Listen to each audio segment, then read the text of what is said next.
أعوذ بالله من الشيطان الرجيم. بسم الله الرحمن الرحيم. فسبحان الله حين تمسون وحين تصبحون وله الحمد في السماوات والأرض وعشيا وحين تظهرون يخرج الحي من الميت ويخرج الميت من الحي ويحيي الأرض بعد موتها وكذلك تخرجون.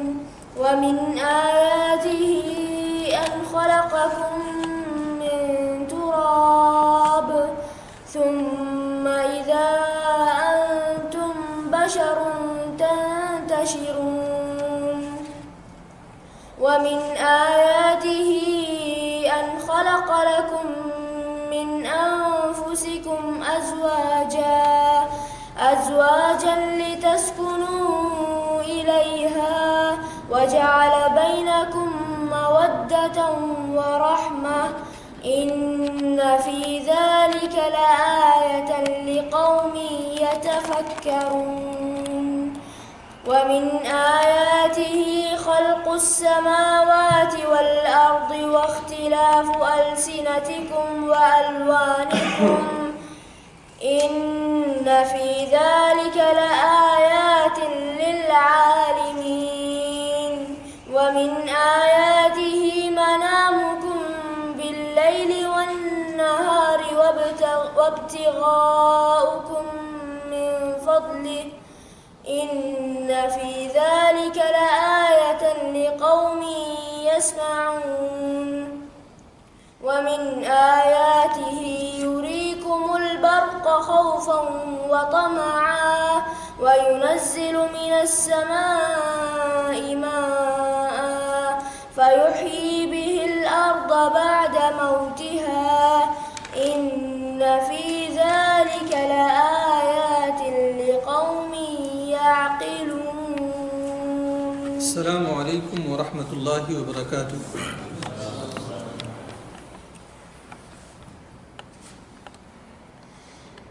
الحمد للہ رب العالمین والصلاة والسلام علی رسولہ محمد وآلہ وصحبہ اجمعین. قال اللہ تعالی فی کلامہ المجید اعوذ باللہ من الشیطان الرجیم.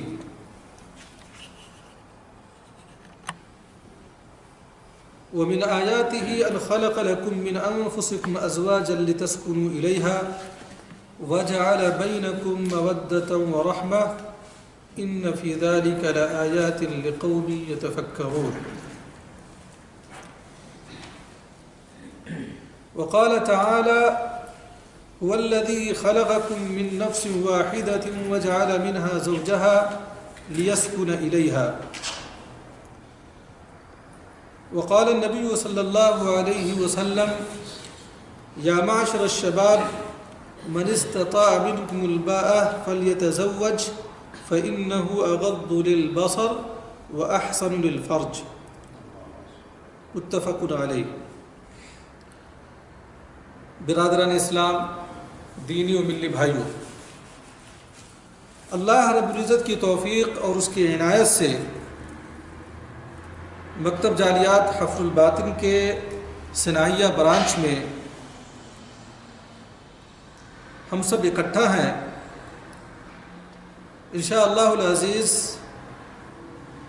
آج کی اس مجلس میں قدر تفصیل خوشگوار ازدواجی زندگی کے تعلق سے کچھ باتیں آپ کی خدمت میں رکھی جائیں گی. اللہ رب العزت سے دعا ہے کہ اللہ تعالی ہمیں حق بات کہنے اور اس پر عمل کرنے کی توفیق عنایت فرمائے. ہم اس مذہب اور اس دین کے ماننے والے ہیں جس مذہب نے ہم انسانی زندگی کے تمام امور کو واضح کر دیا ہے۔ زندگی کا کوئی ایسا گوشہ نہیں ہے جس کے تعلق سے مذہب اسلام نے ہماری رہنمائی نہ کی ہو۔ ہم سب کے حبیب محمد صلی اللہ علیہ وسلم نے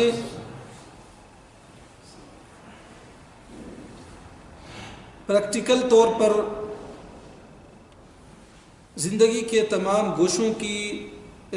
تمام گوشوں میں رہنمائی فرمائی ہے۔ ضرورت اس بات کی ہے کہ ہم دین کی تعلیمات کو سیکھیں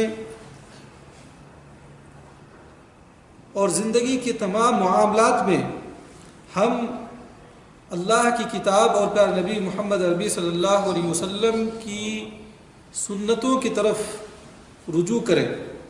انشاءاللہ ہمیں ہماری زندگی کے تمام مسائل کا حل کتاب و سنت میں مل جائے گا۔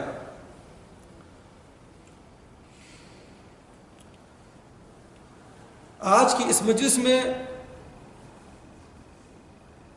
چند نقاط اور چند پوائنٹس پر میں گفتگو کروں گا۔ ان میں سے سب سے پہلا نقطہ یہ ہے کہ ازدواج بندوں پر اللہ کی نعمت ہے۔ شادی بیاہ یہ بھی اللہ رب العزت کی نعمت ہے۔ اللہ رب العزت نے قرآن مجید کے اندر فرمایا وَمِنْ آيَاتِهِ أَنْ خَلَقَ لَكُم مِّنْ أَنفُسِكُمْ أَزْوَاجًا لِتَسْكُنُوا إِلَيْهَا وَجَعَلَ بَيْنَكُم مَّوَدَّةً وَرَحْمَةً إِنَّ فِي ذَلِكَ لَآيَاتٍ لِقَوْمٍ يَتَفَكَّرُونَ۔ اور اس کی قدرت کی نشانیوں میں سے ایک نشانی یہ ہے کہ اس نے تمہارے لیے تمہاری ہی جنس سے عورتیں پیدا کی یا بیویاں پیدا کی تاکہ ان کی طرف مائل ہو کر سکون حاصل کرو اور تم میں محبت اور مہربانی پیدا کی۔ اس آیت کے اندر اللہ رب العزت نے اپنا انعام و اکرام بندوں پر واضح کیا ہے کہ اللہ رب العزت کا فضل اور اس کا احسان ہے، اور اس کی نشانیوں میں سے ہے کہ اللہ رب العزت نے تمہاری ہی جنسوں میں سے تمہاری بیویاں پیدا کر دی، جن سے انسان اپنا سکون اور اطمینان حاصل کرتا ہے۔ اور اللہ رب العزت نے جو میاں بیوی کے درمیان جو محبت اور الفت اور غمگساری کا جو جذبہ پیدا کیا ہے، یہ بھی اللہ رب العزت کے انعامات اور احسانات اور اس کے فضل میں سے ایک فضل ہے اور اس کی نعمت ہے۔ تو یہ ازدواجی زندگی یا شادی بیاہ یہ بھی اللہ رب العزت کی ایک عظیم نعمت ہے۔ دوسری آیت کے اندر اللہ رب العزت فرمایا کہ وَالَّذِي خَلَقَكُم مِّن نَّفْسٍ وَاحِدَةٍ وَجَعَلَ مِنْهَا زَوْجَهَا لِيَسْكُنَ إِلَيْهَا۔ وہ اللہ ہی ہے جس نے تم کو ایک شخص سے پیدا کیا، یعنی حضرت آدم علیہ السلام سے ہم سب کا اصل یا ہم سب جو اس دنیا کے اندر آئے ہیں وہ کون ہے؟ حضرت آدم علیہ السلام، اور اسی سے اس کا جوڑا بنایا تاکہ وہ اس سے سکون حاصل کرے۔ حضرت آدم علیہ السلام کی پسلی سے اللہ رب العزت نے حضرت حوا علیہ السلام کو پیدا کیا اور اس کے بعد سے جو ہے انسانی نسل کا سلسلہ شروع ہوا۔ تو اللہ رب العزت نے ہم سب کو پیدا کیا اور ہماری سکون و اطمینان کے لیے اللہ رب العزت نے ہمارے ہی جنس سے کیا ہے ہماری بیویوں کو پیدا کیا۔ یہ اللہ رب العزت کی کیا ہے عظیم نعمت ہے۔ جب ہم شریعت اسلامیہ کو دیکھتے ہیں تو شریعت اسلامیہ نے نکاح کی ترغیب دی ہے۔ اللہ رب العزت نے قرآن مجید کے اندر اور پیارے نبی صلی اللہ علیہ وسلم نے اپنی حدیثوں کے اندر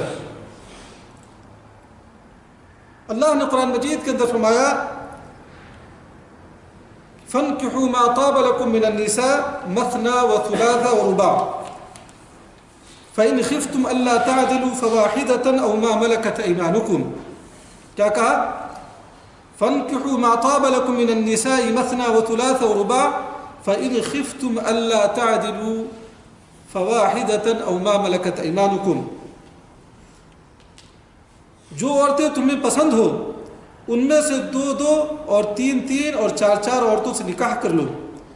پھر اگر تم کو اس بات کا اندیشہ ہو کہ کئی عورتوں میں انصاف نہ کر سکو گے تو ایک عورت کافی ہے یا لونڈی جس کے تم مالک ہو.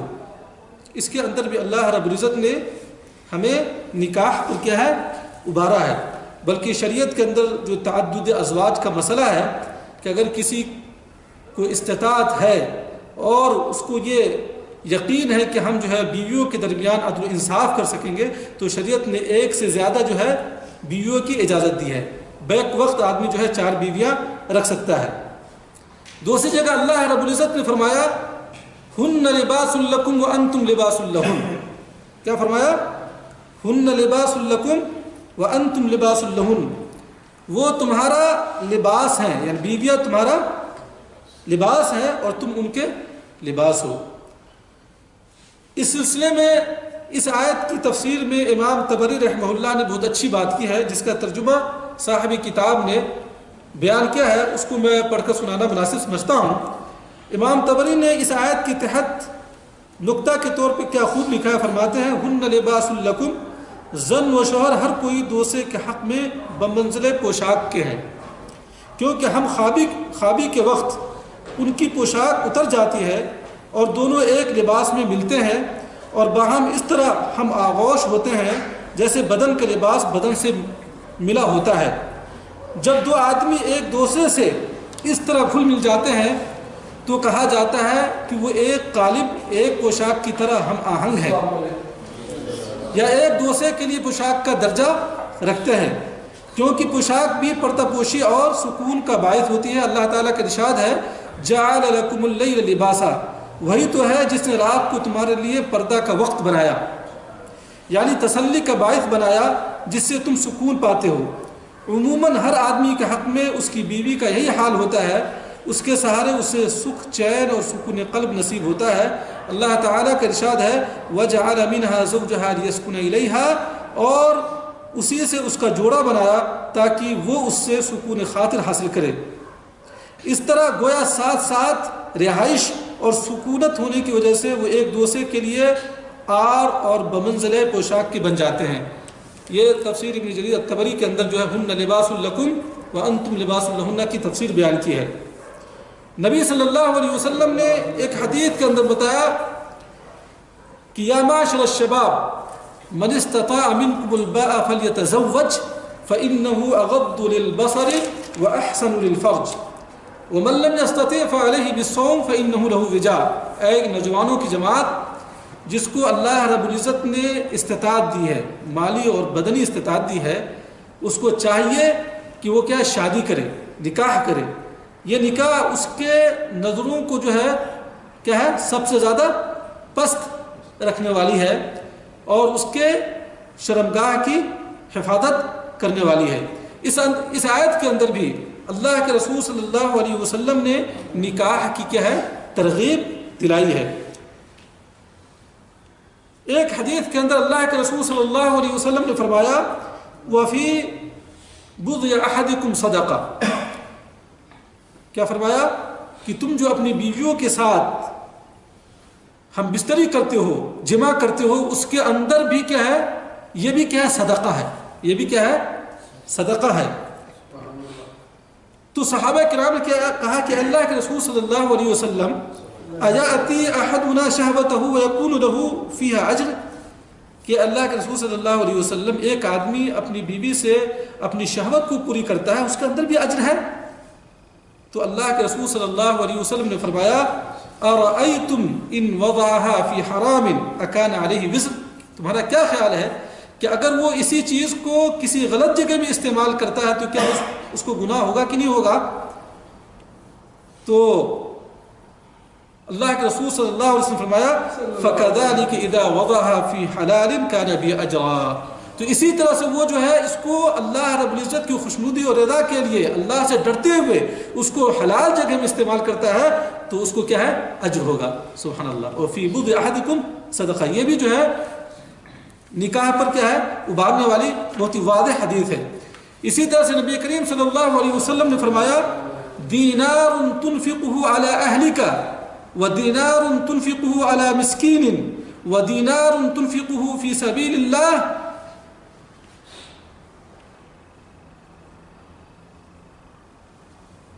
کہ وہ دینار جس کو تم اپنے اہل و عیال پہ خرچ کرتے ہو، وہ پیسے وہ مال جس کو تم اپنے اہل و عیال پر خرچ کرتے ہو، وہ پیسہ جس کو تم مسکین کے لیے خرچ کرتے ہو، وہ پیسہ جس کو تم اللہ رب العزت کے لیے جہاد میں خرچ کرتے ہو، ان تمام چیزوں میں سب سے زیادہ اجر کا باعث کون پیسہ ہے، کون خرچہ ہے؟ جس کو تم اپنے اہل و عیال پر خرچ کرتے ہو. سبحان اللہ. کیا کہا؟ مسکین کے لیے آپ خرچ کرتے ہیں. اسی طرح سے جو ہے آپ جو ہے اللہ کے راستے میں جہاد کے لیے خرچ کرتے ہیں اور اپنے اہل و عیال کے لیے خرچ کرتے ہیں. ان میں سب سے زیادہ اجر کس کا ہے؟ جس کو آپ اپنے بچوں کے لیے اور اپنی بیویوں کے لیے کیا ہے؟ خرچ کرتے ہیں. ایک دوسری روایت میں سعد بن وقاص راوی ہے، وہ کہتے ہیں کہ نبی کریم صلی اللہ علیہ وسلم نے ان سے فرمایا وَاعْلَمْ أنك لن تنفق نفقة صغيرة ولا كبيرة تبتغي بذلك وجه الله إلا أجرت عليها حتى اللقمة تضعها في فم امرأتك متفق عليه. سبحان اللہ. سعد بن ابی وقاص رضی اللہ تعالیٰ عنہ سے نبی کریم صلی اللہ علیہ وسلم فرمایا کہ جان لو کہ تم جو بھی تھوڑا یا زیادہ تم خرچ کرتے ہو اور اس خرچ کے ذریعہ اللہ رب العزت کی خوشنودی اور رضا کے طالب ہو تو اس پر کیا ہے؟ تم کو اجر ملے گا، یہاں تک کہ تم اپنی بیوی کے منہ میں ایک لقمہ بھی ڈالتے ہو. یہاں تک کہ تم اپنی بیوی کے منہ میں ایک لقمہ بھی ڈالتے ہو، اس پر بھی کیا تم کو اجر ملے گا. لیکن شرط کیا ہے کہ آپ کی نیت کیا خالص ہو. آپ کی نیت کیا ہے؟ اللہ رب العزت کی خوشنودی اور رضا حاصل کرنا ہو تو آپ کو کیا ہے؟ اجر ملے گا. یہ قرآن کی آیتیں اور پیارے نبی صلی اللہ علیہ وسلم کی حدیثیں کس پر ابھارتی ہے؟ مومنوں کو اور مسلمانوں کو نکاح پر کیا ہے؟ ابھارتی ہے. اس کے بعد نکاح کے مقاصد اور شادی کے جو مقاصد ہیں، کئی مقاصد ہیں، لیکن ان مقاصد کو بیان کرنے سے پہلے جو ہے میں چند ان باتوں کی طرف اشارہ کرتا ہوں کہ شریعت اسلامیہ کے اندر جو ہے گوشہ نشینی جائز نہیں ہے. رہبانیت کیا ہے؟ جائز نہیں ہے کہ ایک آدمی اللہ رب العزت کی خوشنودی اور رضا حاصل کرنے کے لیے وہ شادی کرنا کیا ہے؟ شادی کرنے سے گریز کرے یا عورتوں کے قریب نہ جائے اور وہ یہ ذہن میں رکھتا ہوں کہ یہ جو ہے اللہ رب العزت سے خوش ہوگا. یہ کیا ہے؟ یہ شریعت اسلامیہ کی کیا ہے؟ خلاف ہے. آپ کو معلوم ہے کہ اللہ کے رسول صلی اللہ علیہ وسلم کی عبادت کے تعلق سے پوچھنے کے لیے چند صحابہ کرام ام المؤمنین کی خدمت میں کیا ہے؟ تشریف لاتے ہیں. اور جب اللہ کے رسول صلی اللہ علیہ وسلم کی عبادت کے بارے میں جب بتایا جاتا ہے تو وہ ان عبادتوں کو کیا ہے؟ کم شمار کرتے ہیں اور وہ لوگ یہ عہد کرتے ہیں.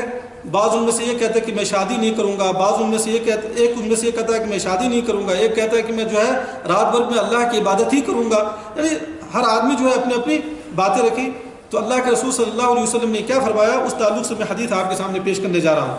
وہ یہ ہے کہ نبی کریم صلی اللہ علیہ وسلم کی بیویوں کے گھروں میں 3 آدمی آپ کی عبادت کا حال پوچھنے آئے.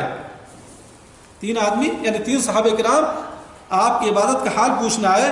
جب ان سے بیان کیا گیا تو انہوں نے آپ صلی اللہ علیہ وسلم کی عبادت کو گویا کچھ کم خیال کیا. پھر انہوں نے کہا ہمیں نبی کریم صلی اللہ علیہ وسلم سے کیا نسبت ہے؟ آپ کے تو اگلے پچھلے سب گناہ معاف کر دیے گئے ہیں. ایک کہنے لگا اچھا تو میں اب رات بھر نماز پڑھوں گا. ایک صحابی نے کیا کہا اب میں رات بھر نماز پڑھوں گا. دوسرے نے کہا میں ہمیشہ روزے رکھوں گا, کبھی ناغہ نہیں کروں گا. تیسرے نے کہا میں تو کبھی شادی ہی نہیں کروں گا. ٹھیک ہے. اتنے میں رسول اللہ صلی اللہ علیہ وسلم تشریف لائے اور فرمایا کیا تم لوگوں نے ایسی ایسی باتیں کہی ہیں؟ بخدا میں تم سے زیادہ اللہ سے ڈرنے والا اور تم سے زیادہ حقوق اللہ کی نگہداشت کرنے والا ہوں, مگر میں روزہ رکھتا بھی ہوں اور چھوڑتا بھی ہوں, اور رات کو نماز پڑھتا بھی ہوں اور سوتا بھی ہوں. میں تم سب سے اللہ سے زیادہ کیا ڈرنے والا ہوں, لیکن میں روزہ رکھتا بھی ہوں اور کیا روزہ چھوڑتا بھی ہوں, اور رات کو نماز پڑھتا بھی ہوں اور سوتا بھی ہوں, اس لیے کہ جسم کا بھی حق ہے, اور عورتوں سے نکاح بھی کرتا ہوں, عورتوں سے یعنی نکاح بھی کرتا ہوں. خبردار جو میری سنت سے منہ پھیرے گا وہ مجھ میں سے نہیں ہے. سبحان اللہ. کیا پتہ چلا کہ اگر کوئی آدمی یہ کہے کہ میں شادی نہیں کروں گا اور دنیا سے کٹ کر جنگل میں جا کر جو ہے اللہ کی عبادت کرنا شروع کر دوں گا, مجھے دنیا کے اندر کوئی رغبت نہیں ہے, بیویوں عورتوں میں کوئی رغبت نہیں ہے, تو آپ کو معلوم ہونی چاہیے کہ شریعت اسلامیہ نے کیا ہے رہبانیت سے منع کیا ہے. اسلام کے اندر رہبانیت کی کوئی گنجائش نہیں ہے. اسلام کیا ہے ایک اعتدال پسند دین اور کیا مذہب ہے. اسلام کے اندر ہر چیز کے اندر کیا اعتدال ہے, توازن ہے. اللہ رب العزت یہ نہیں کہا کہ آپ جو ہے دنیا کو بھول جائیں اور جو ہے آپ جو ہے صرف اور صرف آخرت کے لیے تگودو کریں اور دنیا کے لوگوں سے کٹ کر جو ہے آپ تبتل اختیار کر لیں اور کہیں گوشہ نشینی اختیار کر لیں. اسلام کے اندر کیا یہ ایسی رہبانیت نہیں ہے. لیکن افسوس کی بات ہے کہ آج دنیا کے اندر کچھ ایسے بھی لوگ ہیں جو اپنے آپ کو مسلمان کہتے ہیں اور وہ یہ کہتے ہیں کہ ہم بہت پہنچے ہوئے لوگ ہیں, جن کو آپ صوفیہ کہتے ہیں. وہ لوگ جو ہے دنیا سے بے رغبتی اور عورتوں سے بے رغبتی کی کیا وہ دعوت دیتے ہیں. یہ نبی کریم صلی اللہ علیہ وسلم کے طریقے کے خلاف ہے. آپ کو معلوم ہونی چاہیے کہ نبی کریم صلی اللہ علیہ وسلم نے کیا فرمایا کہ حبب الی النساء وجعلت قرۃ عینی فی الصلاۃ. سبحان اللہ. کیا کہا کہ مجھے جو ہے یا میری فطرت کے اندر اللہ رب العزت نے عورتوں کی محبت کیا ہے رکھ دی ہے, عورتوں کی محبت کیا ہے رکھ دی ہے, اور میری آنکھوں کی ٹھنڈک کس چیز میں ہے میرے بھائیو؟ نماز کے اندر ہے. پیارے نبی صلی اللہ علیہ وسلم جو اشرف المخلوقات, سب سے افضل, لیکن آپ صلی اللہ علیہ وسلم نے شادیاں کی ہیں کہ نہیں کی ہیں؟ شادیاں کی ہیں. اور آپ صلی اللہ علیہ وسلم نے فرمایا کہ عورتوں کی محبت میرے دل کے اندر رکھ دی گئی ہے, یا میرے اندر عورتوں کی محبت کیا سمو دی گئی ہے, اور میری آنکھوں کی ٹھنڈک کس میں ہے؟ نماز میں ہے. تو اس سے کیا پتہ چلا میرے بھائیوں کہ جو لوگ رہبانیت کی دعوت دیتے ہیں, تصوف کی دعوت دیتے ہیں, اور لوگوں کو جو ہے کہتے ہیں کہ شادی بیاہ کرنے سے جو ہے کیا کہتے ہیں اللہ رب العزت کی عبادت پوری طرح سے نہیں کر سکتے, یہ ان کی بات کیا ہے باطل ہے اور خلاف ہے, اور کتاب و سنت سے بالکل کیا ہے متصادم ہے. آپ کو معلوم ہے کہ ایک حدیث کے اندر ہے, سعد بن ابی وقاص رضی اللہ تعالیٰ راوی ہے, وہ کہتے ہیں کہ اللہ کے رسول صلی اللہ علیہ وسلم کے صحابی رسول عثمان بن مدعون نے تبتل کی اجازت مانگی تھی. تبتل کا مطلب یہ ہے کہ آدمی جو ہے اللہ رب العزت کی خوشنودی اور رضا حاصل کرنے کے لیے, اس کا تقرب حاصل کرنے کے لیے وہ عورت سے کیا ہے الگ ہو جائے, اس کو تبتل کہتے ہیں. تو اللہ کے رسول صلی اللہ علیہ وسلم نے عثمان بن مدعون کو کیا ہے اس کی اجازت نہیں دی اور رد کیا. کہا کہ اگر عثمان بن مدعون کو کیا کہتے ہیں اگر اللہ کے رسول صلی اللہ علیہ وسلم اجازت دیتے تو ہم بھی کیا ہے اپنا خصی کروا لیتے, لیکن اللہ کے رسول نے اس کی اجازت نہیں دی تو انہوں نے نہیں کیا. تو یہ ساری کی ساری چیزیں کیا ہے نکاح کی ترغیب دلاتی ہیں.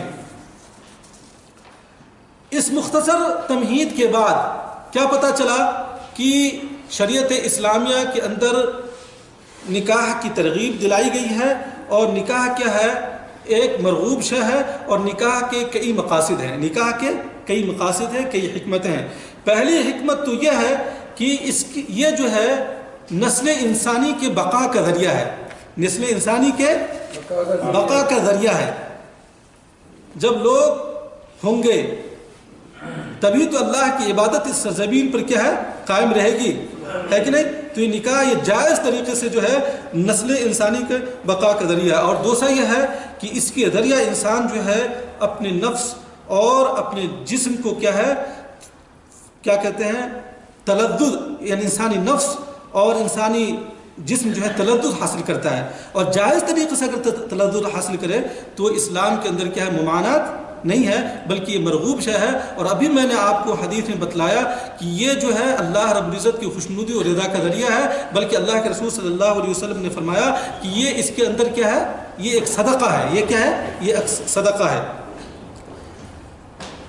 اب آئیے آج کا جو موضوع ہے وہ یہ موضوع ہے کہ خوشگوار شادی یا خوشگوار زندگی کیسے ہو سکتی ہے۔ ابھی تک تو میں آپ کے سامنے تمہید رکھا ہے، اب جو ہم موضوع کے اندر داخل ہوتے ہیں تو پہلی بات تو یہ ہے کچھ ایسی چیزیں ہیں جو شادی سے پہلے ضروری اور لازم ہے، جن کا خیال رکھنا چاہیے، اور شریعت نے اس کی کیا ہے رہنمائی کی ہے، شریعت نے اس کی رہنمائی کی ہے۔ سب سے پہلے جو بات ہے وہ یہ ہے کہ شادی کا جو سب سے پہلا زینہ وہ یہ ہوتا ہے کہ اپنے خاوند کا انتخاب یا شوہر اپنی بیوی کا انتخاب کیا ہے کیسے کرے، کیا وہ صفات ہیں، کیا وہ مواصفات ہیں، کیا وہ کوالٹیز ہیں جن کا ملحوظ خاطر رکھنا ضروری اور لازم ہے۔ اگر اس کو انسان ملحوظ خاطر نہیں رکھتا ہے تو کیا ہے اس کی ازدواجی زندگی کیا ہے خوشگوار نہیں ہو سکتی۔ تو سب سے رشتے ازدواج کا پہلا زینہ نیک خاوند اور نیک بیوی کا انتخاب ہے۔ کیا ہے پہلا؟ کیا ہے؟ نیک خاوند اور نیک بیوی کے انتخاب ہے۔ جب ہم پیارے نبی صلی اللہ علیہ وسلم کی حدیثوں کو دیکھتے ہیں تو اس میں ہمیں یہ پتہ چلتا ہے کہ کسی بھی عورت سے جب آدمی شادی کرتا ہے جو اس کو پیغام دیتا ہے تو 4 وجوہات کی بنیاد پہ کیا ہے 4 عام طور پہ یہ چیزیں معاشرے کے اندر پائی جاتی ہے یا عام طور پہ لوگ اس کو کیا ہے کرتے ہیں۔ وہ 4 چیزیں کیا ہے؟ اس کی مال کی وجہ سے، پہلی چیز کیا ہے؟ اس کی مال کی وجہ سے، اس کے حسب و نسب کی وجہ سے، اس کے دین کی وجہ سے، اور اس کے حسن و جمال کی وجہ سے۔ کتنی چیزیں ہوئی؟ 4 چیزیں۔ اسی کو پیارے نبی صلی اللہ علیہ وسلم نے ایک حدیث کے اندر فرمایا جو متفق علیہ روایت ہے کہ تنکح المرأة ل4 لمالها ولحسبها ولجمالها ولدینها فاظفر بذات الدین۔ کیا کہا؟ فاظفر بذات الدین، کہ جو عام معاشرے کے اندر جو عادات پائے جاتے ہیں کہ ایک آدمی اپنی بیوی کے اندر یہ کتنے مواصفات، یہ 4 مواصفات میں سے کوئی ایک صفت کی وجہ سے شادی کرتا ہے۔ کوئی مال کی وجہ سے کرتا ہے، کوئی حسب و نسب کی وجہ سے کرتا ہے، کوئی خوبصورتی کی وجہ سے کرتا ہے، اور کوئی کیا ہے دین کی وجہ سے کرتا ہے۔ اللہ کے رسول صلی اللہ علیہ وسلم نے فرمایا کہ اس کی مال کی وجہ سے، اس کے حسب و نسب کی وجہ سے، اس کی دین کی وجہ سے، اس کے حسن و جمال کی وجہ سے، لیکن دیکھو تم دین والی عورت سے نکاح کرنا۔ کیا کہا؟ دین والی عورت سے نکاح کرنا تمہارے ہاتھ مٹی میں مل جائیں۔ یعنی اللہ کے رسول صلی اللہ علیہ وسلم نے فرمایا کہ تم دین دار عورت کا انتخاب کرو تاکہ تم کیا ہے کامیاب رہو۔ لیکن آج ہمارے معاشرے کے اندر آپ دیکھ لیجئے شادی کا انتخاب، شادی میں اپنی بیوی کا انتخاب یا اپنی شریک حیات کا انتخاب بہت ہی کم لوگ ہیں جو دین داری کی بنیاد پر کیا ہے کرتے ہیں۔ یا تو مال کی وجہ سے کیا جاتا ہے، یا حسب و نسب کی وجہ سے کیا جاتا ہے، یا جمال کی وجہ سے کیا جاتا ہے، خوبصورتی کی وجہ سے کیا جاتا ہے، اور ابھی تو بہت ایسی چیزیں جو جانبی چیزیں آ گئی ہے، ذات برادری کی بنیاد پہ کیا جاتا ہے کہ نہیں؟ ایک نیک عورت ہے اور وہ آپ کے قبیلے کی نہیں ہے، آپ کے خاندان کی نہیں ہے، تو آپ جو ہے اس سے کیا ہے نکاح نہیں کر سکتے۔ یہی وجہ ہے کہ آج ہمارے معاشرے کے اندر برائیاں پائی جا رہی ہیں، ہمارے جو بچے آ رہے ہیں وہ بھی جو ہے ان کی صحیح تربیت نہیں ہو پا رہی ہے، اور ہماری ازدواجی زندگی کیا ہے خوشگوار نہیں ہو رہی ہے۔ جبکہ اللہ کے رسول صلی اللہ علیہ وسلم نے فرمایا کہ ان تمام چیزوں پر جو ہے تم کس کو ترجیح دو؟ دینداری کو کیا ہے ترجیح دو۔ تو پہلی بات یہ ہے، خوشگوار زندگی کے لیے پہلی بات کیا ہے؟ آپ دیندار عورت کا کیا ہے؟ انتخاب کریں، دیندار عورت کا آپ انتخاب کریں۔ اللہ کے رسول صلی اللہ علیہ وسلم نے ایک حدیث کے اندر فرمایا کہ اگر کوئی ایسا آدمی آئے جس کے دین اور اخلاق سے تم مطمئن ہو، تم خوش ہو، تو تم کیا ہے اس کو اپنی بچی دے دو یا اپنی بہن دے دو یا اس سے شادی کر دو جو آپ کی ماتحت ہے۔ اگر تم ایسا نہیں کرتے تو زمین کے اندر کیا ہے بہت بڑا فساد برپا ہو جائے گا۔ کس نے فرمایا؟ اللہ کے رسول صلی اللہ علیہ وسلم نے فرمایا۔ اور آج ایسا ہی ہے، اس حدیث پر ہم عمل نہیں کر رہے ہیں، جس کی وجہ سے آج ہمارے بہت سارے لوگوں کی زندگی جو ہے یہ ازدواجی زندگی کیا ہے؟ خوشگوار نہیں ہے۔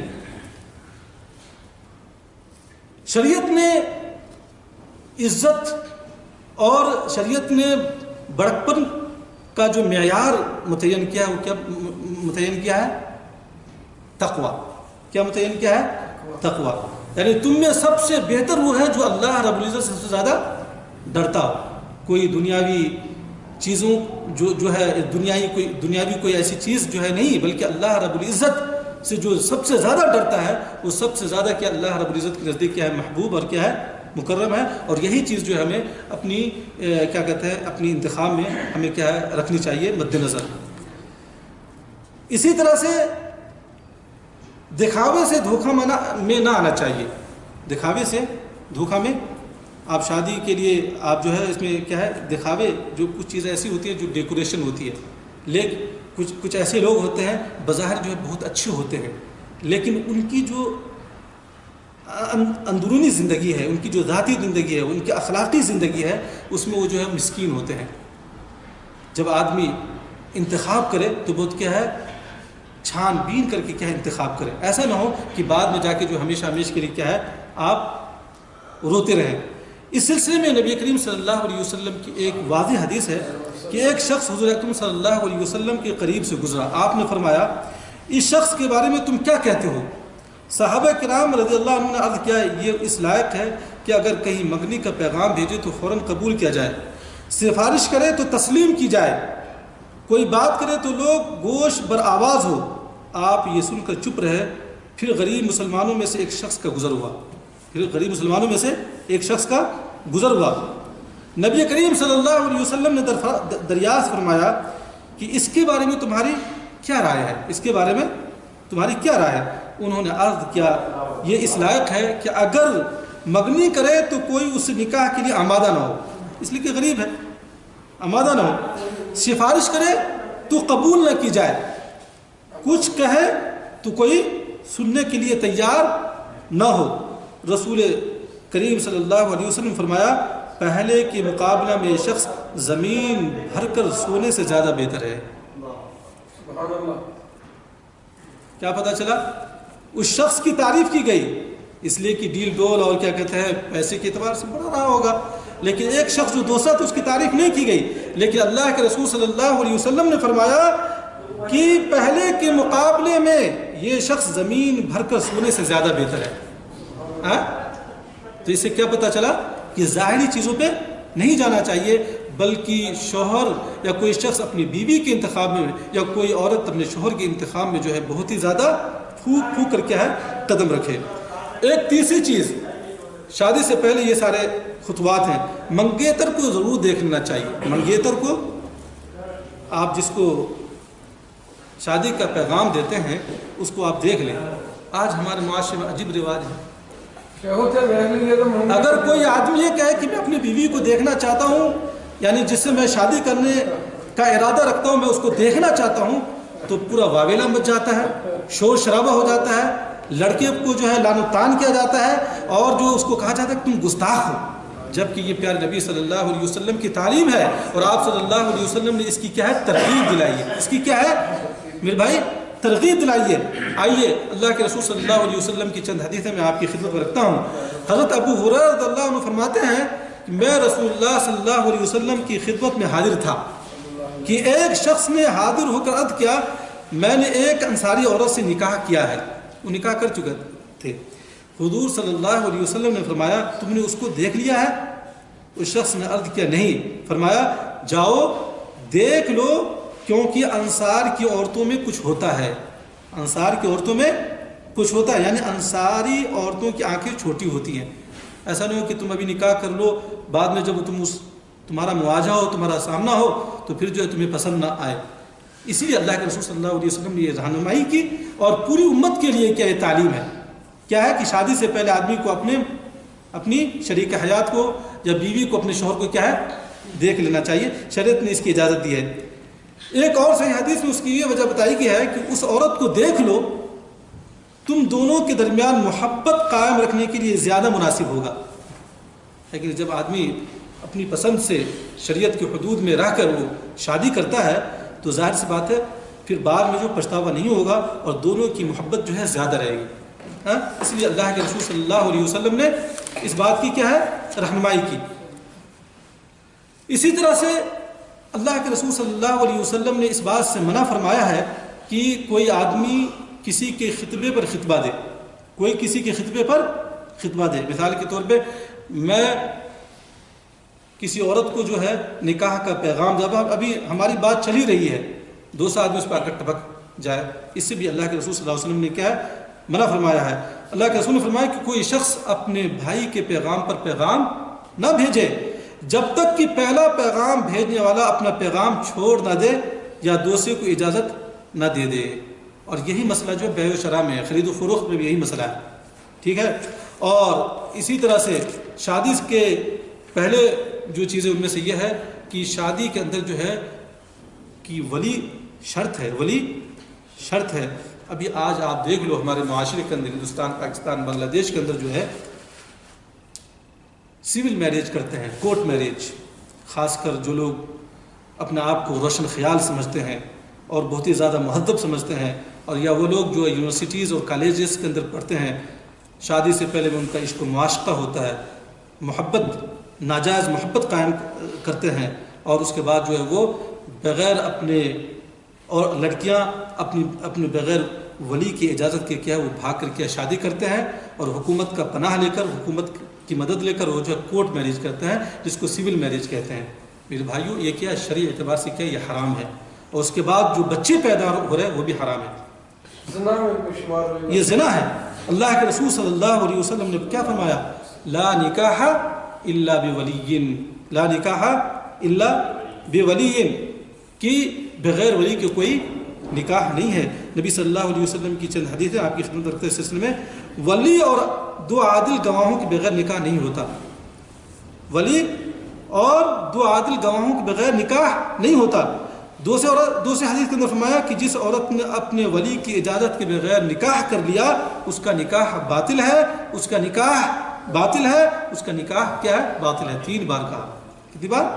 3 بار. اور ایک حدیث جو میں نے آپ کے سامنے بیان کیا، لا نکاح الا بولی، تو شادی سے پہلے اس کا بھی کیا ہے آج، خصوصاً آج کے حالات کے اندر ہمیشہ اس بات کا خیال رکھا جائے عورتوں کو، لڑکیوں کو، کہ وہ اپنی ولی کی اجازت طلب کرے، اپنی ولی کو جو ہے تلاشے. ایسا نہ ہو کہ ایسے فحاشی اور کیا بے حیائی پھیلاتے ہوئے، جیسا کہ آج ہمارے معاشرے کے اندر چل رہا ہے کہ ولی کی اجازت کا کوئی خیال نہیں کیا جاتا، اور ایک دوسرے سے جو ہے سیٹنگ کرنے کے بعد وہ جو بھاگ کر شادی کر لیتے ہیں. میرے بھائیوں یہ شادی کیا ہے؟ اس طرح کی شادی کیا ہے؟ حرام ہے. اسی طرح سے وہ شادی بابرکت ہے جس شادی کے اندر کیا ہے مہر جو ہے مہنگا نہ ہو. آج جو ہے مہر کے اندر کیا ہے بہت مہنگائی ہو گئی ہے. مہر کو کیا ہے بڑا چڑھا کے جو ہے لوگ پیش کر رہے ہیں یا لوگ کیا طلب کر رہے ہیں. خاص کر ہمارے معاشرے کے اندر دیکھ لیجئے لوگوں کے پاس استطاعت نہیں ہے، لیکن وہ کیا کرتے ہیں کہ حیلہ اپناتے ہیں کہ ٹھیک ہے 40,000 50,000 1 لاکھ مہر مات دو، بعد میں دے دیں گے. اور کتنے ایسے لوگ ہیں جو دیتے ہی نہیں ہیں، یا بعد میں جو ہے اپنی بیوی سے کیا معاف کروا لیتے ہیں. یہ کیا ہے؟ یہ غیر شرعی طریقہ ہے. اللہ کے رسول صلی اللہ علیہ وسلم نے فرمایا کہ مبارک عورت وہ ہے، مبارک عورت وہ ہے جس سے مگنی کرنا آسان ہو، جس سے مگنی کرنا آسان ہو، جس کا مہر دینا آسان ہو، اور جس کے ساتھ حسن سلوک کرنا آسان ہو. میرے بھائیوں اس وبا کی وجہ سے آج معاشرے کے اندر کتنی برائیاں پھیلی ہوئی ہیں. الامان الحفیظ آج اس ملک کے اندر آپ رہ رہے ہیں، الحمدللہ یہ مملکت سعودی عربیہ بلاد التوحید ہے، لیکن یہاں بھی بعض لوگ ایسے ہیں جو مہر کو اتنا زیادہ مہنگا کر دیا ہے کہ نہ جانے کتنی عورتیں جو ہے اس کی وجہ سے اپنے گھر میں وہ کیا ہے بیٹھی رہ جاتی ہے اور شادی کے جو ایام یا شادی کی جو عمر ہے وہ ختم ہو جاتی ہے اور اسی طرح سے ان کی زندگی کیا ہے گزر جاتی ہے۔ جب انسان شریعت کے دامن کو چھوڑ دے گا اور پیارے نبی صلی اللہ علیہ وسلم کے طریقے کو چھوڑے گا، شریعت کے طریقے کو چھوڑے گا، تو معاشرے کے اس طرح کی برائیاں اور اس طرح کی چیزیں جو ہے جنمیں گی۔ تو یہ جو چیزیں میں نے آپ کے سامنے بیان کی میرے بھائیوں، یہ شادی سے پہلے یہ امور ہے جن کا خیال رکھنا ضروری ہے اگر کوئی آدمی اپنی اس دواجی زندگی کو کیا ہے خوشگوار بنانا چاہتا ہے۔ اب جب شادی ہو گئی تو شادی کے بعد وہ چند امور جن کا خیال رکھا جائے اور جن کا خیال رکھنا ضروری ہے، تب جا کر جو ہے ہماری اس دواجی زندگی کیا کامیاب ہو سکتی ہے۔ آئیے ان چند امور کو جو ہے میں آپ کی خدمت میں رکھتا ہوں، اس کے بعد میں اپنی بات کو ختم کروں گا۔ وہ کیا ہے؟ حقوق و واجبات۔ شوہر کے بیوی پر کیا ہے حقوق ہے اور بیوی کے کیا ہے شوہر پر حقوق ہے۔ اگر میاں بیوی ایک دوسرے کے حقوق کو احسن طریقے سے انجام دیتے ہیں، کتاب و سنت کو اپنے سامنے رکھ کر، پیارے نبی صلی اللہ علیہ وسلم کی اپنی سیرت کو اپنے سامنے رکھ کر، شریعت کے امور کو اپنے سامنے رکھ کر، تو انشاءاللہ زندگی کیا ہے خوشگوار ہوگی۔ اس کے بعد جو نسل آئے گی اس نسل کی بھی اچھی تربیت ہوگی، ہمارا سوسائٹی اور ہمارا مجتمع جو ہے اچھا بنے گا۔ لیکن آج ان حقوق و واجبات کو لوگ کیا بھول چکے ہیں۔ اللہ نے قرآن مجید کے اندر فرمایا کہ وَلَهُنَّ مِثْلُ الَّذِي عَلَيْهِنَّ بِالْمَعْرُوفِ وَلِلرِّجَالِ عَلَيْهِنَّ دَرَجَةٌ۔ سب سے پہلے میں شوہر پر بیوی کے حقوق میں بیان کر رہا ہوں سب سے پہلے، اور عورتوں کا حق مردوں پر ویسا ہی ہے جیسا دستور کے موافق مردوں کا حق عورتوں پر ہے، البتہ مردوں کو عورتوں پر کچھ فضیلت ہے۔ اللہ نے قرآن مجید کے اندر کیا فرمایا؟ الرجال قوامون علی النساء۔ رجال جو ہے مرد کیا ہے عورتوں پر کیا ہے ذمہ دار ہے، دو وجہوں سے۔ ایک تو یہ ہے کہ مرد جو ہے عورتوں پر کیا ہے خرچ کرتے ہیں، نان و نفقہ کی ذمہ داری جو ہے مردوں پر ہوتی ہے، اور دوسری وجہ یہ کہ جو عقلی اور فطری جو صلاحیت جو اللہ رب العزت نے عورتوں کے اندر رکھی ہے وہ کیا ہے مردوں کے اندر رکھی ہے، وہ عورتوں کے اندر وہ نہیں ہے۔ مرد کیا ہے قوی ہوتے ہیں، مرد جو ہے عقل کے اعتبار سے کیا ہے عام طور پہ کیا ہے فائق ہوتے ہیں۔ اس لیے اللہ رب العزت نے کس کو مردوں کو کیا ہے عورتوں پر کیا ہے ترجیح دی ہے، عورتوں پہ ذمہ داری ہے۔ اور اللہ رب العزت نے قرآن مجید میں فرمایا کہ وَعَاشِرُوهُنَّ بِالْمَعْرُوفِ فَإِن كَرِهْتُمُوهُنَّ فَعَسَىٰ أَن تَكْرَهُوا شَيْئًا وَيَجْعَلَ اللَّهُ فِيهِ خَيْرًا كَثِيرًا۔ اور دیکھو عورتوں کے ساتھ خوش معاملگی سے رہو، پھر اگر وہ تم کو کسی وجہ سے ناپسند ہو تو عجب نہیں کہ ایک چیز تم کو ناپسند ہو اور اللہ اس میں بڑی خیر و برکت رکھ دے۔ ایک چیز ناپسند ہے لیکن اس کے اندر بہت ساری کیا ہے اچھائیاں ہو سکتی ہیں۔ ایسا نہیں ہے ایک ناپسندیدگی کی وجہ سے آپ عورت کو کیا بالکل کیا ہے کوڑے میں ڈال دو یا اس کی کوئی وقت نہ ہو، یہ غلط ہے۔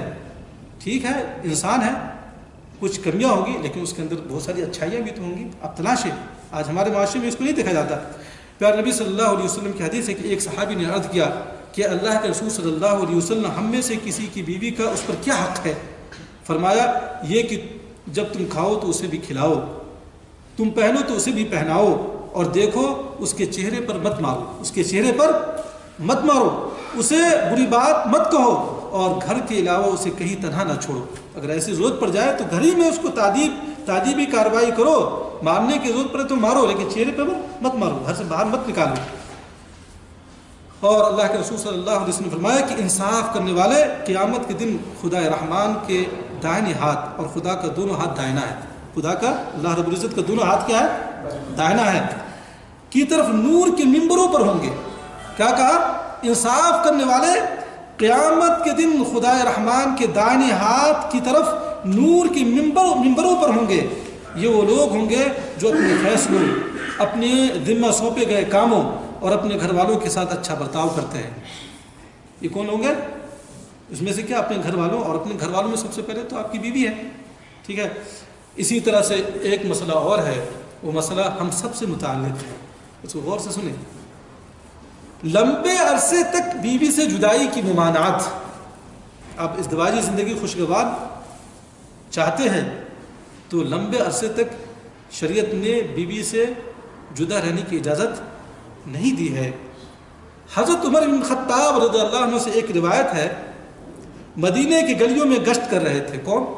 غور سے سنیں، عمر بن خطاب امیر المؤمنین، ابو بکر صدیق رضی اللہ تعالی عنہ کے بعد دوسرے خلیفہ کون ہیں؟ امیر المؤمنین۔ وہ کیا کر رہے ہیں؟ مدینے کی گلیوں میں کیا ہے؟ گشت کر رہے ہیں. سبحان اللہ. کیسے حاکم تھے، کیسے امیر تھے، کیسے جو ہے اپنے رعایا کا وہ خیال کرتے تھے، اپنی ذمہ داریوں کو کتنا احساس تھا ان کے اندر. غور کریں، آپ نے ایک عورت کی آواز سنی جو اپنے گھر میں یہ اشعار پڑھ رہی تھی. عورت اپنے گھر میں اشعار پڑھ رہی تھی. تطاول هذا الليل وازور جانبه وارقني الا ضجيج اللعبه. رات گزرتی چلی گئی اور اس کا سر دراز ہوا. مجھے اس چیز نے رقت میں مبتلا کر دیا کہ یہاں کوئی شور یا ہنگامہ نہیں جس سے میں دل ہی بہلا سکوں. اور آگے کہا لمحہ لمحہ میں اس سے ایسے کھیلوں جیسے رات کے اندھیرے میں بادل کی اوٹ سے چاند نکل کر آنکھ مچولی کرتا ہے. عربی کا اشعار ہے سب. اس سے نزدیک رہ کر جو اس سے کھیلتا ہے اسے خوشی ہوتی ہے. نرم و نازک پسلیوں والا. اس کے خواہش و اقارب یہاں جمع نہیں ہوتے. خدا کی قسم، دیکھیے خدا کی قسم اگر خدا کا خوف نہ ہوتا، وہ عورت کہہ رہی ہے، یہ اشعار میں اس کا ترجمہ بیان کر رہا ہوں کہ خدا کی قسم اگر خدا کا خوف نہ ہوتا یا اللہ رب العزت کا خوف نہ ہوتا اس کے علاوہ کچھ نہیں تو اس چارپائی کے پائے کبھی کے ہل چکے ہوتے. کیا مطلب؟ یعنی زنا کا میں ارتکاب کر چکی ہوتی. لیکن میں ایک نگراں کار سے ڈرتی ہوں، یعنی اللہ رب العزت سے میں ڈرتی ہوں. کون کہہ رہی ہے؟ بیوی کہہ رہی ہے میں اللہ رب العزت سے ڈرتی ہوں جو ہمارے اوپر مسلط ہے، کبھی کسی وقت اس کا قلم سست نہیں پڑتا. یہ نگراں کار سے مراد یہاں پر کیا ہے؟ فرشتے جو آپ کے اعمال نام اعمال اس کے بارے میں. نیز پروردگار کا خوف ہے، یعنی اللہ رب العزت کا خوف ہے. شرم و حیا راہ بنی ہوئی ہے، سد راہ بنی ہوئی ہے. شوہر کی عزت کا پاس و لحاظ ہے کہ اس کے مقام تک نہیں پہنچا جا سکتا. حضرت عمر رضی اللہ عنہ نے اس کے بارے میں معلومات چاہی. لوگوں نے بتایا کہ یہ فلاں عورت ہے، عرصہ ہوا اس کا شوہر خدا کی راہ میں جہاد کے لیے گیا. کہاں گیا ہوا ہے؟ جہاد کے لیے. پیسے کمانے کے لیے سعودی عرب نہیں گئے. سعودی عرب سے کسی اور دوسرے ملک کو نہیں گئے ہوئے تھے پیسے کمانے کے لیے، دنیا کمانے. کیا کرنے کے لیے وہ گئے تھے؟ اللہ رب العزت کی خوشنودی اور رضا کے لیے، جہاد کے لیے. دیکھیے، اور اب تک نہیں آیا. آپ نے اس کے شوہر کو لکھا اور بلوا بھیجا. کس نے؟ عمر بن خطاب رضی اللہ تعالیٰ عنہ نے. پھر آپ حضرت حفصہ رضی اللہ عنہ کے پاس تشریف لائے. حضرت حفصہ کون ہے؟ آپ رضی اللہ عنہ کون ہے؟ بیٹی. ٹھیک ہے. اور فرمایا بیٹی شوہر کے بغیر عورت کتنے دنوں تک صبر کر سکتی ہے؟ شوہر کے بغیر عورت کتنے دنوں تک صبر کر سکتی ہے؟ انہوں نے کہا سبحان اللہ، حیرت ہے آپ جیسا باپ مجھ جیسی بیٹی سے یہ سوال کرتا ہے. حضرت عمر رضی اللہ عنہ نے فرمایا اگر عام مسلمانوں کی مصلحت اور مفاد کا مجھے خیال نہ ہوتا تو میں تم سے سوال ہرگز نہ کرتا.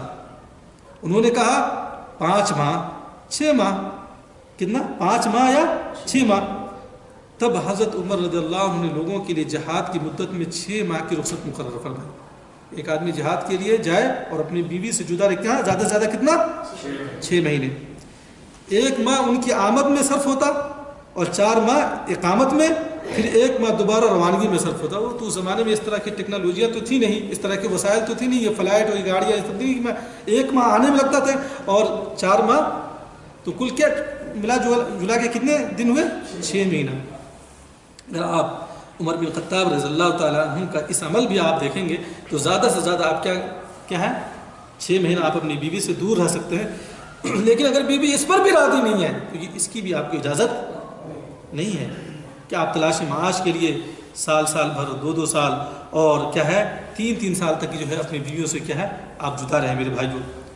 تو کہنے کا اصل مطلب ہے کہ یہ بیوی کے حقوق ہیں. اگر شوہر اپنی بیوی کے حقوق کو ادا کرتا ہے تو واقعی وہ اپنی ازدواجی زندگی میں کامیاب ہے اور اللہ رب العزت کے نزدیک بھی وہ کیا ہے کامیاب و کامران ہوگا. اب بیوی پر شوہر کے کیا حقوق ہیں ان کو بیان کرنے کے بعد اپنی بات کو ختم کروں گا. پہلی بات یہ ہے کہ شوہر کی بہت زیادہ عزت ہے. شوہر کو اسلام نے بہت بڑا مقام دیا ہے. اللہ کے رسول صلی اللہ علیہ وسلم فرمایا کہ اگر میں کسی کو کسی کا سجدہ کرنے کے لیے کہتا تو بیوی کو حکم دیتا کہ وہ اپنے شوہر کے لیے سجدہ کرے. لیکن شریعت اسلامیہ میں اللہ رب العالمین کے علاوہ کسی غیر کے لیے سجدہ کرنا کیا ہے؟ کسی مخلوق کے لیے سجدہ کرنا کیا ہے؟ جائز نہیں ہے. اسی طرح سے شوہر کی اجازت کے بغیر بیوی نفل روزہ نہ رکھے. شوہر کی اجازت کے بغیر بیوی نفلی روزہ نہیں رکھ سکتی ہے، لیکن فرض روزہ رکھے گی. وہاں پر کیا ہے؟ شوہر کی اطاعت و فرمانبرداری نہیں ہے بیوی پر. اگر شوہر کہے کہ بھائی تم رمضان کی روزہ نہ رکھو تو ایسی صورت میں وہ عورت جو ہے اس کی بات کو نہیں مانے گی. لیکن اگر مثال کے طور پہ شوہر گھر میں موجود ہے، آپ مثال کے طور پہ سعودی عرب سے 2 سال 3 سال 4 سال کے بعد یہاں سے آپ جا رہے ہیں اور آپ کی بیوی ماشاءاللہ صوم و صلات کی پابند ہے، اب وہ یہ کہے کہ بھائی مہینے میں 15 دن میں روزہ رکھوں گی نفلی روزے، یا یوم الاثنین کا میں روزہ رکھوں گی، یوم الخمیس کا میں روزہ رکھوں گی، یا مہینے میں 3 دن ایام 20 کا میں روزہ رکھوں گی. آپ چاہتے ہیں کہ نہیں نہیں یہ تو چند دن کے لیے میں آیا ہوں، اس کو بھی تم ضائع کرنا چاہتی ہو، آپ اس کو منع کریں. آپ منع کر رہے ہیں، پھر بھی وہ بیوی مصر ہے تو اس بیوی کے لیے جائز نہیں ہے، وہ گناہ گار ہوگی، وہ گناہ گار ہوگی. ہاں اگر آپ راضی ہیں نفلی روزہ وہ رکھ سکتی ہے، لیکن آپ کی رضامندی نہیں ہے پھر بھی وہ روزہ رکھ رہی ہے. دیکھیے شریعت الحمدللہ تو یہ کیا ہے، وہ بجائے اس کے کہ اس کو اجر ملے وہ گناہ گار ہوگی. شوہر کی موجودگی میں کسی عورت کی روزہ رکھنا حلال نہیں. ایک روایت میں عورت روزہ نہ رکھے سوائے اس کے کہ شوہر کی اجازت حاصل ہو، یعنی رمضان کے علاوہ روزہ کے لیے اجازت ضروری نہیں ہے، اور شوہر کے گھر میں اس کی اجازت کے بغیر کسی کو نہ آنے دے. یہ شوہر کے حقوق میں سے ہے. یہ کیا ہے؟ شوہر کے حقوق میں سے ہے. اور اسی طرح سے شوہر کی حقوق میں سے ہے کہ بغیر اجازت شوہر کا مال خرچ کرنے پر وعید ہے. بغیر اجازت شوہر کا مال خرچ کرنے پر وعید ہے، سمجھ رہے ہیں؟ اور اسی طرح سے شوہر کی زیر نگرانی خود اپنا مال بغیر اجازت ہبا کرنے کی ممانعت ہے. اور بیوی کے ناحق طلاق طلب کرنے پر وعید. بیوی جو ہے ابھی آج کل کیا تھوڑی تھوڑی سی بات ہوتی ہے، اب شوہر یہ کہے کہ میں دوسری شادی کرنا چاہتا ہوں، اب بیوی یہ کہے کہ بھائی آپ دیکھ رہے ہیں نا آج ہمارے معاشرے میں تعدد ازواج بہت ہی بڑا جرم ہو چکا ہے. ایک آدمی زنا کر لے کوئی حرج کی بات نہیں ہے، لیکن اگر شوہر اس کو اللہ نے استطاعت دی ہے، مالی اور بدنی استطاعت دی ہے، اور وہ دوسری شادی اگر کا جو لفظ ہے وہ زبان پر اگر وہ لے آتا ہے تو بیوی جو ہے پورا گھر کو سر پہ اٹھا لیتی ہے، اور بسا اوقات ایسا ہوتا ہے کہ وہ طلاق بھی طلب کرتی ہے. بسا اوقات وہ طلاق بھی طلب کرتی ہے.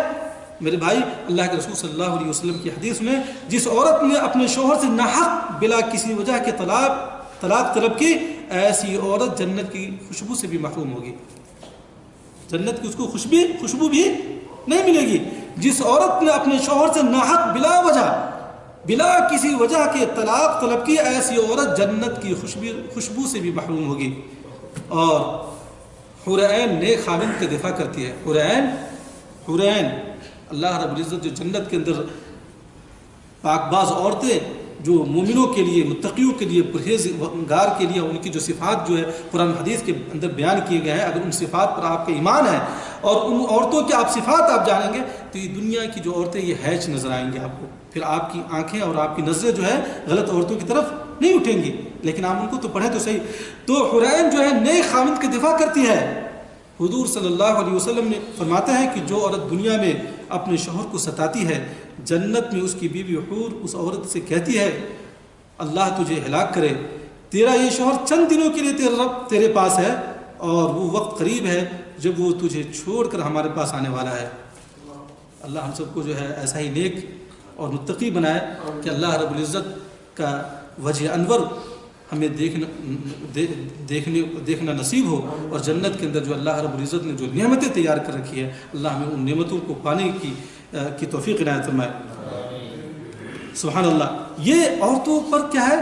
شوہر کے حقوق ہے اور شوہر کی یہ اہمیت ہے. اور اس کے علاوہ بہت ساری باتیں ہیں جن کا بیان کرنا اس مجلس میں جو ہے ممکن نہیں ہے. انہی باتوں پر میں اکتفا کرتا ہوں.